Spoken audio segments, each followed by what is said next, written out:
So all right, घर बनाउने बेलामा चाहिँ ज्यालामा दिने कि मटेरियलमा दिने भन्ने कन्फ्युजन हुन्छ भने चाहिँ यो भिडियो हेर्नुहोस् है त।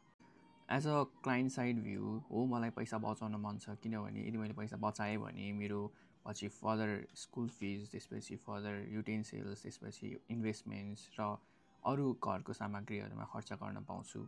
धेरै पैसा नभए पनि अलिअलि पैसा भए नि जोगिन्छ भन्ने छ भने चाहिँ म अभियसली जोगाउन खोज्छु। यो थिङ्किङ एकदमै राइट हो है।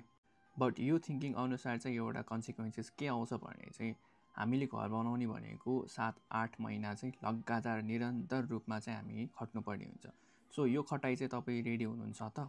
हामीले एक्स अमाउन्ट अफ मनी जोगाउनुको लागि हामीले 7-8 महिना खटेर बिहान 6 बजे उठेर लेबरहरू अटेन्डेन्स हेरेर साइटमा सामान झरेको छ कि छैन चेक गरेर मटेरियलहरू सबै डिलेहरू भएको छ कि छैन, टाइममा आएको छ कि छैन, रातिको 12 बजीसम्म उठेर भए पनि सामानहरू टिप्परबाट झार्न लगाएर त्यो सबै ह्यासल्सहरू हामी गर्न रेडी छौँ त? ल ठिकै छ, कसैले भन्नु होला म सिभिल इन्जिनियर हायर गर्छु, उसले नै सबै हेर्नुहुन्छ भन्नुहुन्छ है।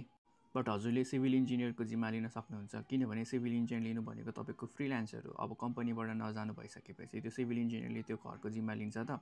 तपाईँको उसलाई साइट सुपरभिजनदेखि लिएर लेबर अटेन्डेन्स, त्यसपछि भेन्डर म्यानेजमेन्ट, त्यसपछि बिलिङहरूदेखि प्रोक्युरमेन्टहरू सबै कुरा, स्ट्रक्चरल इन्टिग्रिटीहरू सबैमा उसले रेस्पोन्सिबिलिटी लिन सक्छ होला त। अहिले बजारमा चलिरहेको साइट सिभिल इन्जिनियर पर्सनल युजको लागि 20,000 25,000 खानुहुन्छ। उहाँहरूले तपाईँको घर 2 करोड 3 करोड घरको जिम्मा लिन सक्नुहुन्छ होला त फादरको लागि।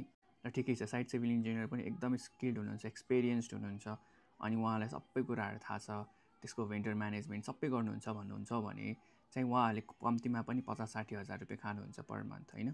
बट त्यस्तो लेभलको मान्छेहरू चाहिँ क्लाइन्ट स्पेसिफिकको फ्रिल्यान्सर भन्दा पनि आफैले कम्पनी खोलेर बसेका धेरै हुन्छन्। र ठिकै छ, हजुरले चाहिँ एकदम प्रोफेसनल इन्जिनियर भेटाउनु भयो 50,000 पर मन्थकोमा, तपाईँले सामानहरू सबै तपाईँले झारिदिनुहुन्छ, उहाँले सबै हेरिदिनुहुन्छ भन्ने कुरा भयो अरे।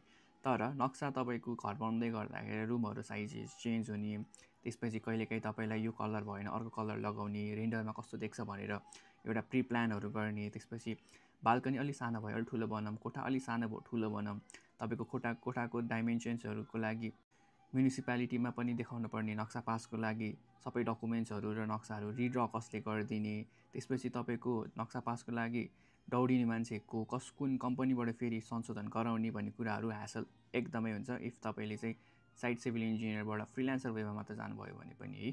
सो मेरो रिकमेन्डेसन भनेको चाहिँ if as a civil engineer मैले पनि इफ मेरो घर बनाउँदैछु भने मैले पनि मटेरियल र लेबरहरूमा म पनि आफै कन्जुसाइ गर्छु, म पनि पैसा बचाउन खोज्छु। बट मैले चाहिँ 7-8 महिना चाहिँ मेरो टाइम चाहिँ आफ्नै घरमा मात्रै दिनुपर्ने हुन्छ, त्यो बाहेक मैले अरू कुनै पनि गर्न मिल्दैन। सो इफ तपाईँसँग चाहिँ फ्री टाइम धेरै नै छ भने चाहिँ तपाईँले आफैले नै आर्ट गर्नुहोस् होइन। तर इफ तपाईँ 7-8 महिना चाहिँ तपाईँले आफ्नो जब नै छोडेर आफै घर बसेरै सबै हेर्नुपर्छ भन्ने हुन्छ भने चाहिँ बल्ल तपाईँ मटेरियल आफै झार्नु अनि ज्यालामा दिनुहोस् है। बट म आफै भएको भए चाहिँ मैले चाहिँ मटेरियल लेबर सबै कन्ट्र्याक्टरहरूलाई नै दिन्थेँ। बट म के गर्थेँ भने चाहिँ मल्टिपल कोटेसन्सहरू माग्थेँ मल्टिपल कन्स्ट्रक्सन कम्पनीजहरूसँग, अनि सर्भिसेसहरू हेर्थेँ, उहाँहरूको कम्युनिकेसन स्किल्सहरू हेर्थेँ, उहाँहरूले कसरी प्रब्लम सल्भिङहरू गर्नुभएको छ भनेर म केस स्टडिजहरू पढ्थेँ, उहाँहरूको प्रोजेक्ट्सहरू हेर्थेँ, सबै कुराहरू म उहाँहरूको सबै ओभरअल चिज हेरेर मात्र म दिन्थेँ। म सबैभन्दा लोएस्ट बिडलाई मात्र दिनुपर्छ भन्ने म सिद्धान्त छैन, किनभने यो सरकारी प्रोजेक्ट होइन, आज बनायो भोलि भत्कियो, यो हाम्रो घर हो। सो म स्पेसिफिकली अलिकति पैसा बढी भए पनि अलिकति राम्रो कम्युनिकेटर, अलिकति राम्रो प्रोजेक्ट म्यानेजरहरू, अलिकति राम्रो कन्स्ट्रक्सन कम्पनीजहरूलाई नै म दिन खोज्छु। बट मेरो सबै रिक्वायरमेन्टहरू फुलफिल भयो भने मात्रै है।